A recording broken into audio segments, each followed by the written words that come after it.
Hello students. तो अब हमारा जो नेक्स्ट टॉपिक है that is formality. Last time आपने मोलारिटी सीखा था। मोलारिटी का मतलब था 1 मोल पर लीटर ऑफ सॉल्यूशन। फॉर्मेलिटी में यही आता है, बट यहां पे जो आपका फॉर्मूला था, मोलारिटी का जो फॉर्मूला था कि 1000 into weight of solute in a gram divided bye molarity के फॉर्मूला में नीचे मोलिकुलर वेट आता था, यहां पे नीचे आएगा formula mass into volume of solution in ml। अब what is the difference between the molecular mass and formula mass, वो मैं आपको एक्सप्लेन करता हूं। ठीक है, मानो कि एक आपको कंपाउंड दिया है C6H12O6। ओके, ये जो कंपाउंड है इसका मोलिकुलर फॉर्मूला हो गया आपका C6H12O6। इसमें से कॉमन क्या निकलेगा? 6। अगर मैं 6 को कॉमन निकालता हूं तो अंदर क्या बचता है? CH2O। तो ये जो सिंपलेस्ट चीज मुझे मिली उसको हम बोलते हैं एम्पेरिकल फॉर्मूला, और ये एम्पेरिकल फॉर्मूला जो है उसका वेट यानी फॉर्मूला मास। ठीक है, एक दूसरा एग्जांपल लेते हैं। मानो कि C2H6O2, इसमें से क्या कॉमन निकलेगा? 2। तो 2 कॉमन निकाल, अंदर क्या बचता है? CH3O। राइट, तो इसको हम बोलते हैं एम्पेरिकल फॉर्मूला, और इसका जो मास होगा दैट इज फॉर्मूला मास। लेकिन जरूरी नहीं है कि हर बार कुछ ना कुछ कॉमन निकलता भी हो। इसको भी मैं एक एग्जांपल से आपको अगर एक्सप्लेन करूं तो मानो कि कोई एक कंपाउंड है जैसे सुक्रोज C12H22O11, तो इसके अंदर से कुछ भी कॉमन नहीं निकलेगा। अगर कुछ भी कॉमन नहीं निकलता है तो इसका जो मोलिकुलर मास होगा वही उसका फॉर्मूला मास होगा। ठीक है, क्योंकि इसमें से कुछ भी कॉमन नहीं निकलता। ये चीज बेसिक समझना। Okay, so this is about the formality. फिर से एक बार, मोलिकुलर मास और फॉर्मूला मास में क्या डिफरेंस होता है कि कोई भी मोलिकुलर फॉर्मूला आपको दिया है उसमें से जो भी कॉमन निकालते, कॉमन निकालने के बाद सिंपल चीज या तो सिंपल फॉर्मूला जो है वो रखो और उसका मास यानी फॉर्मूला मास। बट अगर कुछ कॉमन नहीं निकलता है तो जो गिवन कंपाउंड है उसका मोलिकुलर मास को उसका हम क्या बोलेंगे? फॉर्मूला मास बोलेंगे। ठीक है, ओके, ये हुआ फॉर्मेलिटी। और हाँ, इस जैसे मोलारिटी में यूनिट हम कैपिटल M लगाते थे, वैसे फॉर्मेलिटी के अंदर यूनिट हम लगाएंगे कैपिटल F। ठीक है, उसके बाद अभी मैं आप लोग को जितने भी फॉर्मूलाज है वो आपको एक्सप्लेन कर रहा हूं, और नेक्स्ट क्लास के अंदर हम लोग इसके न्यूमेरिकल भी स्टार्ट करेंगे। अभी आप लोग न्यूमेरिकल सोल्व नहीं करोगे। Next is molarity. आगे जो पढ़ा था, कल जो पढ़ा था, इट वॉज मोलारिटी, RITY। ये जो हम पढ़ने वाले हैं दैट इज लिटी, LITY। इसको सिंबलाइज किया जाता है स्मॉल m से, वो था कैपिटल M। मोलारिटी का अगर मुझे फॉर्मूला देना है तो मोलारिटी में मैं ये लिख सकता हूं, it is 1 mole of compound पर 1 kg ऑफ सॉल्वेंट। ये इसके पहले जो मैं मोलारिटी लिखा था दैट वाज 1 मोल पर लीटर ऑफ सॉल्यूशन था। ये 1 kg पर सॉल्वेंट, 1 kg ऑफ सॉल्वेंट है, 1 मोल पर 1 kg ऑफ सॉल्वेंट। जो मोलारिटी था दैट इज 1 मोल पर 1 लीटर ऑफ सॉल्यूशन था। ये बेसिक डिफरेंस है। इसका अगर मैं इक्वेशन लिखूं तो इसका इक्वेशन ये बनेगा कि capital M molarity M equal to 1000 into weight of solute in a gram divided by molecular weight of solute जो सब में कॉमन है इनटू मोलारिटी में वॉल्यूम ऑफ सॉल्यूशन था, यहां पे आएगा weight of solvent in a ग्राम। यहां पे आएगा weight of solvent in a ग्राम। इसके पहले जो फॉर्मेलिटी हमने देखी वहां पे नीचे आ रहा था वॉल्यूम ऑफ सॉल्यूशन। मैंने आपको पहले भी बोला था कहीं पे भी अगर वॉल्यूम आता है तो वो जो है वो टेम्परेचर डिपेंडेंट होता है, तो फॉर्मेलिटी वो टेम्परेचर डिपेंडेंट, बट ये जो मोलारिटी है वो टेम्परेचर डिपेंडेंट नहीं है। तो ये हो गया मोलारिटी। आप लोग सभी फॉर्मूला जो है उसकी प्रॉपर नोट्स बना दे जाना। टेक्स्ट बुक में से पढ़ने की कोई जरूरत नहीं है ये सब चीज, टेक्स्ट बुक में से हम सिर्फ न्यूमेरिकल देखेंगे। ये मोलारिटी हुआ। इसकी जो न्यूमेरिकल मैं आपको कराऊंगा उसमें ट्राई करूंगा कि आप सब लोग को जूम पे रहकर न्यूमेरिकल कराओ एक आध क्लास के बाद। उसके बाद हम जो नया टर्म पढ़ने वाला है दैट इज पीपीएम। पीपीएम का मतलब होता है पार्ट्स पर billion, parts per million, this is called ppm. ठीक है, पार्ट्स पर मिलियन का सिंपल मतलब ये होता है, ये समझना, इट इज मिलीग्राम पर लीटर।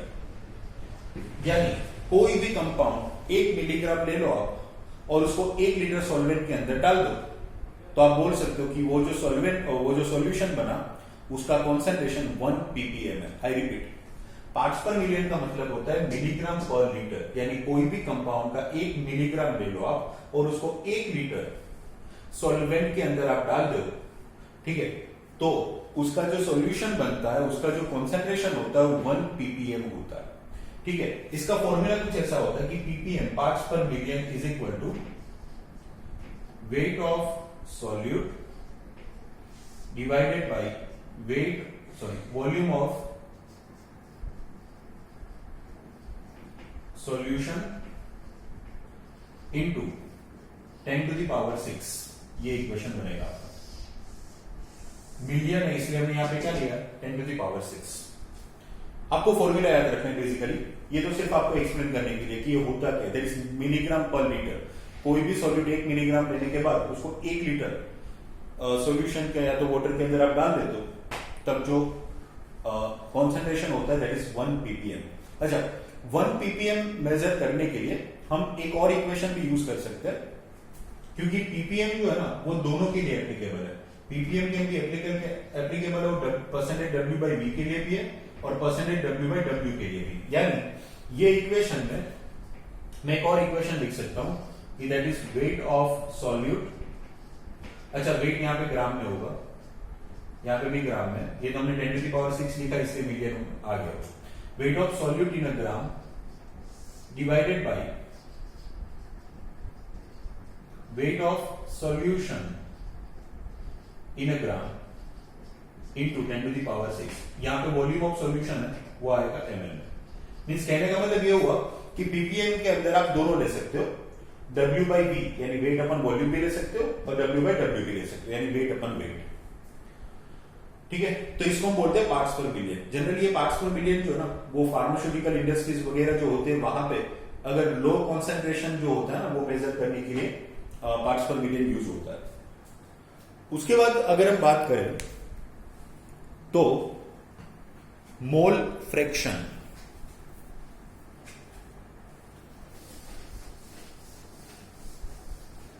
मोल फ्रैक्शन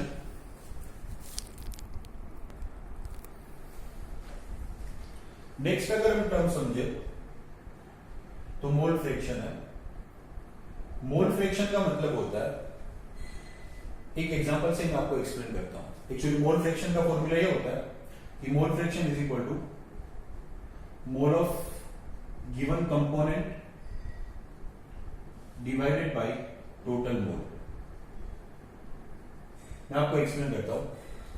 मानो कि कहीं पे ऐसा दिया कि 40 gram of NaOH is dissolved in 90 gram of water. एक second,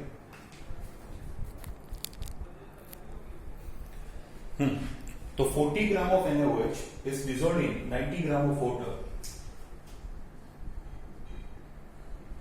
Calculate the mole fraction of NaOH and water, ऐसा आपको क्वेश्चन पूछा है। ठीक है, सबसे पहले तो आपको क्या करना है, दोनों के मोल फाइंड करने हैं। तो mole of NaOH is equal to weight of NaOH। NaOH का वेट कितना दिया है 40। NaOH का मॉलिक्यूलर वेट आप निकालोगे तो 40 मिलेगा, तो 1। Mole of water is equal to weight of water. Water का वेट कितना है 90, अपन इसका मॉलिक्यूलर वेट कितना 18, कितना आएगा 5। ठीक है, तो अगर यहां पे आपको मानो कि आप कैलकुलेट कर रहे हैं मोल fraction of NaOH। Mole fraction का सिंबल होता है चाय, इसको x भी बोल सकते हो और चाय भी बोलते हो। तो mole fraction of NaOH is equal to mole of NaOH divide by total mole. Total mole यानी mole of NaOH plus mole of water. तो मोल ऑफ NaOH कितना है यहां 1 divide by 1 plus mole of water कितना 5 यानी 1/6। This is the mole fraction of NaOH। अब हमें calculate करना है मोल फ्रैक्शन ऑफ वाटर। तो mole fraction of water is equal to mole of water divide by total mole यानी mole of water plus mole of NaOH। तो mole of water कितना है 5 divide by 5 plus 1 यानी 5/6। This is mole fraction of water. एक चीज याद रखना कि कोई भी कंपोनेंट होता है उसका जो टोटल मोल फ्रैक्शन आता है, मींस मानो कि ये सॉल्यूशन के अंदर दो कंपोनेंट है, एक NaOH और वाटर है, तो कोई भी सॉल्यूशन के अंदर कितने भी कंपोनेंट्स होते हैं उसका जो टोटल मोल फ्रैक्शन आता है उसका समेशन ऑलवेज 1 होता है। ये केस में भी आप देख सकते हो कि यहाँ पे दो कंपोनेंट है, कौन कौन से है, तो mole fraction of NaOH plus mole fraction of water. दो कंपोनेंट है NaOH और वाटर, दोनों के मोल फ्रैक्शन का आप समेशन करो 1/6 प्लस 5/6, टोटल आंसर कितना मिलेगा आपको 1 ही मिलेगा। ठीक है, तो ऑलवेज कोई भी जितने भी कंपोनेंट दिए हो सॉल्यूशन के अंदर वो सभी कंपोनेंट के एक बार आप मोल फ्रैक्शन निकाल दो और फिर जितने भी मोल फ्रैक्शन है सबका जो आप समेशन करोगे दैट वुड बी 1। ठीक है, तो ये हुआ हमारा मोल फ्रैक्शन। इसके बाद अगर हम बात करें नॉर्मलिटी,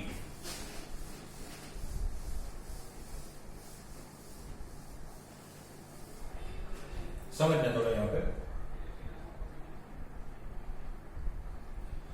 नॉर्मलिटी का सिंबल होता है capital N।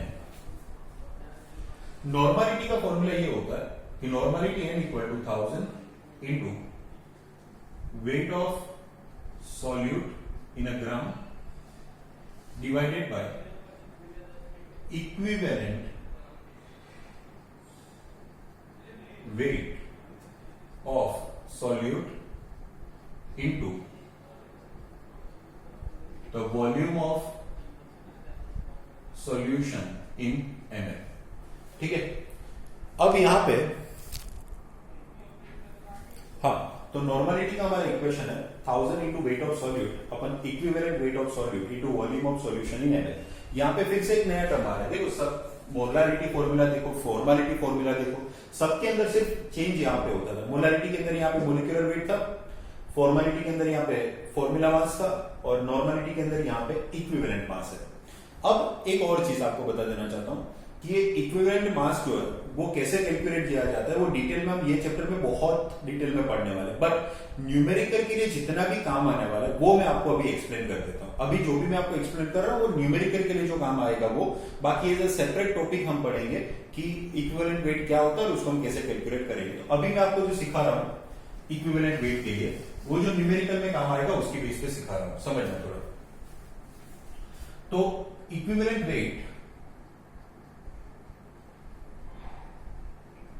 Of acid is equal to molecular weight of acid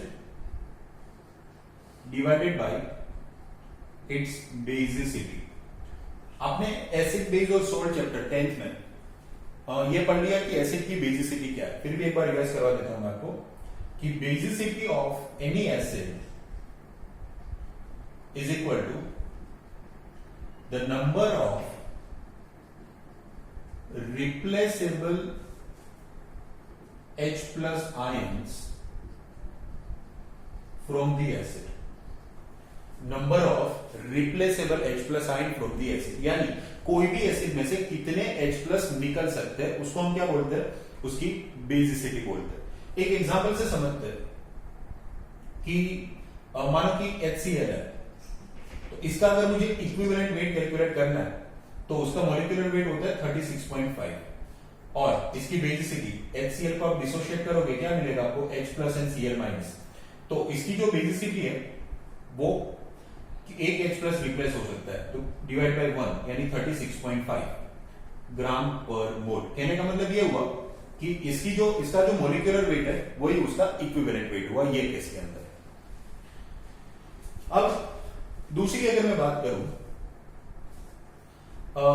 दूसरे एग्जांपल लेके, तो मानो मैं बात करता हूं H2SO4 की। H2SO4 का मॉलिक्यूलर वेट होता है 98। यहां पे H2SO4 है, उसको जब आप डिसोशिएट करते हो तो आपको मिलता है 2H plus and SO4 minus. Means कहने का मतलब यहाँ पे 2 हाइड्रोजन है तो रिप्लेस कितने होते हैं, 2 हाइड्रोजन रिप्लेस होते हैं, तो डिवाइड बाय 2 यहाँ पे कितना आएगा 49। यानी H2SO4 का जो इक्विवेलेंट मास है वो कितना होगा 49 होगा। ठीक है, एक और एग्जांपल लेते हैं H3PO4। ठीक है, यहां पे इसका जो भी मॉलिक्यूलर मास है मानो कि X ले लें, जो भी है, डिवाइड बाय यहां पे कितना हाइड्रोजन रिप्लेस हो सकते हैं 3, तो डिवाइड बाय 3, वो इसका क्या हो गया इक्विवेलेंट वेट हो गया। अब मैं आपके साथ थोड़े बहुत ऐसे एग्जांपल शेयर करने वाला हूं जो एक्सेप्शनल तो नहीं बोल सकते बट वो थोड़ा आप समझना। अच्छा, दूसरी बात, एग्जाम के अंदर मैं यहाँ पे जितने भी एग्जांपल आपके साथ शेयर कर रहा हूं उसके बाहर का कुछ नहीं होगा। ठीक है, तो ऐसा मत सोचना कि हमें कैसे पता चलेगा कि उसका स्ट्रक्चर क्या है, ऑल दैट। मैं यहाँ पे आपके साथ जितना भी शेयर करूंगा उसके बाहर का एक भी नहीं होने वाला है। ओके, तो अब देखते हैं यहाँ पे थोड़े स्पेशल एग्जांपल में वर्ड यूज करूंगा। जैसे अगर हम बात करते हैं H3PO4, H3PO3 एंड H3PO2। ठीक है, तो यहां पे पहले मैं इसका स्ट्रक्चर देता हूं। तो फास्फोरस, कोई भी फास्फोरिक एसिड का अगर आपको स्ट्रक्चर लिखना है तो पहले फास्फोरस लिख दो और फास्फोरस के साथ डबल बॉन्ड ऑक्सीजन बना दो। चलो डबल बॉन्ड ऑक्सीजन बना दिया। ओके, यहां पे कितना ऑक्सीजन है 4, एक तो चला गया, कितने ऑक्सीजन बाकी रहे 3 बाकी रहे इसमें, तो और हाइड्रोजन भी कितने 3, तो 3 हाइड्रोजन और 3 ऑक्सीजन, OH OH OH, ये H3PO4 का स्ट्रक्चर हुआ। अब बात करते हैं H3PO3 की। एक ऑक्सीजन चला गया, कितने ऑक्सीजन बाकी है इसमें, 2 ऑक्सीजन बाकी है, कितना हाइड्रोजन बाकी है 3, तो पहले तो 2 ऑक्सीजन बाकी है उसको OH के फॉर्म में लिख दो और एक हाइड्रोजन जो बाकी है उसको डायरेक्टली लगा दो, ये हो गया। यहां पे एक ऑक्सीजन चला गया, कितना ऑक्सीजन बाकी है 1 और हाइड्रोजन कितने 3, तो एक OH लगा दो। अब 2 एक्स्ट्रा हाइड्रोजन बचे उसको इसके साथ लगा दो। अब मैं एक स्टेटमेंट बोलता हूं, स्टेटमेंट याद रखो। The hydrogen which is directly attached with phosphorus cannot be replaced। यानी जो हाइड्रोजन फास्फोरस के साथ अटैच्ड है वो रिप्लेस नहीं हो सकते। मैंने पहले ही आपको डेफिनेशन में बताया कि it is a number of replaceable H plus ion. यहां पे तीन में से एक भी हाइड्रोजन फास्फोरस के साथ अटैच नहीं है, सभी के सभी ऑक्सीजन के साथ अटैच है, तो तीन रिप्लेस हो सकते हैं। यानी इसका इक्विवेलेंट क्या होगा, तो इसका जो मॉलिक्यूलर वेट है डिवाइड बाय 3 मींस इसकी बेसिसिटी कितनी होगी 3 होगी। ये केस के अंदर मॉलिक्यूलर वेट अपन 2 आएगा क्योंकि ये वाला जो हाइड्रोजन है वो रिप्लेसेबल नहीं है। This hydrogen is not replaceable. ये केस में अगर मैं बात करूं तो that will be the molecular weight by 1 क्योंकि ये दोनों हाइड्रोजन डायरेक्टली फास्फोरस से अटैच्ड है और दोनों के दोनों हाइड्रोजन है वो यहां पे रिप्लेसेबल नहीं है। तो ये केस के अंदर इसकी बेसिसिटी 3 है तो हमने डिवाइड बाय 3 करेंगे अगर मॉलिक्यूलर वेट से तो हमें उसका इक्विवेलेंट मिलेगा। ये केस में उसकी बेसिसिटी 2 है तो अगर मॉलिक्यूलर वेट डिवाइड बाय 2 करेंगे तो हमें इसका इक्विवेलेंट वेट मिलेगा और H3PO2 के अंदर मॉलिक्यूलर वेट बाय 1 करेंगे तो इसका हमें इक्विवेलेंट वेट मिलेगा। एग्जाम के अंदर मैं अभी भी क्लियर कर रहा हूं, आप ऐसा मत सोचना कि हमेशा इसका स्ट्रक्चर कैसे पता चलेगा। जितने भी एग्जाम्पल आपके एग्जाम के अंदर आने वाले हैं वो मैं यहाँ पे पूरे के पूरे आपके साथ एक्सप्लेन कर रहा हूं, उसके बाहर का कुछ नहीं होगा, तो सिर्फ इतना याद रखना, ठीक है। दूसरा एक जस्ट एग्जांपल लेता हूं कि HNO3। अब आपको देखो यहाँ पे HNO3 का स्ट्रक्चर क्या होता है शेयर करना, यहाँ पे नो डाउट एक ही हाइड्रोजन है तो आप उसकी बेसिसिटी 1 ही होगी, पर इसका स्ट्रक्चर ये होता है N double bond O and OH। यहाँ पे मैं इसलिए आपके सामने स्ट्रक्चर मैंने ड्रॉ किया कि ये जो हाइड्रोजन है ना वो भी डायरेक्टली किससे अटैच है, ऑक्सीजन से। अगर वो नाइट्रोजन से अटैच होता तो रिप्लेस नहीं हो पाता, ठीक है। और एक और special case, in case of acid, एक और स्पेशल केस हम यहां पे बात करेंगे ऑक्सैलिक एसिड की। ऑक्सैलिक एसिड का फॉर्मूला होता है COOH into 2H2O।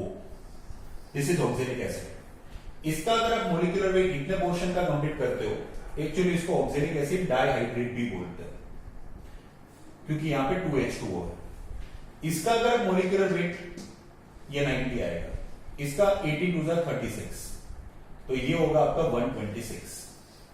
तो इसका अगर मुझे इक्विवेलेंट वेट निकालना है तो इसका मोलिकुलर वेट तो हुआ टोटल 126। यहां पे अगर हम हाइड्रोजन देखें तो ये दोनों हाइड्रोजन ऑक्सीजन से अटैच्ड है और ये दो 4 हाइड्रोजन भी ऑक्सीजन से अटैच्ड है। बट मैंने वहां पे क्लियरली लिखा था डेफिनेशन के अंदर कि it is a number of replaceable H+ from acid. तो यहां पे एसिड में से सिर्फ कितने रिप्लेस होने वाले, तो ये एसिड के हाइड्रोजन नहीं है, तो इसमें हम करेंगे डिवाइड बाई 2, यानी इसका कितना आएगा 63। अब मैं एक स्टेटमेंट बोलो, याद रखना, इसके अलावा एग्जाम के अंदर आपके पास जितने भी एसिड आते हैं उसमें जितने भी हाइड्रोजन दिखे ना वही आपकी बेसिसिटी होगी। आप आंख बंद करके लिख देना। जो भी स्पेशल केसेस थे जो आपके एग्जाम में आ सकते वो मैंने यहाँ पे डिस्कस किए। बाकी कुछ भी आपको दिखे, कुछ भी, जैसे H2SO4 2 हाइड्रोजन दिखा, डिवाइड बाई 2 कर दो तो आपको इक्विवेलेंट वेट मिल जाएगा। लेकिन ये केसेस जो है वो मैंने यहाँ पे डिस्कस किए, उतना आपको याद रखना है। तो ये हुआ इक्विवेलेंट वेट ऑफ एसिड। अब हम बात करते हैं इक्विवेलेंट वेट ऑफ बेस।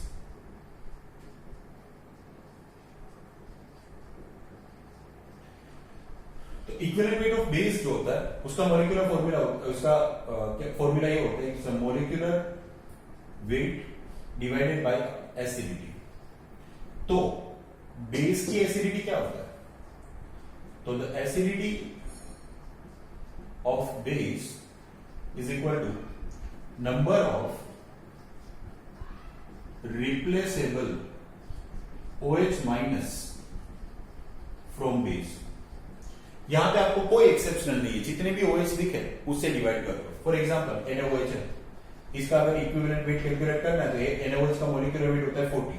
कितने OH, 1 डिवाइड बाय 1, वो आपको इसके। अच्छा MgOH ट्वाइस, मॉलिक्यूलर वेट जो भी हो कितने OH डिवाइड बाय 2 यानी x/2, वो उसका इक्विवेलेंट वेट बनेगा। कहने का मतलब ये हुआ कि बेस के केस में कोई भी एक्सेप्शनल केस नहीं है। और last equivalent weight of salt, ये जनरली अभी आपको नहीं आएगा, फिर भी बता देता हूं। इक्विवेलेंट वेट ऑफ सॉल्ट जो है दैट इज मोलिकुलर वेट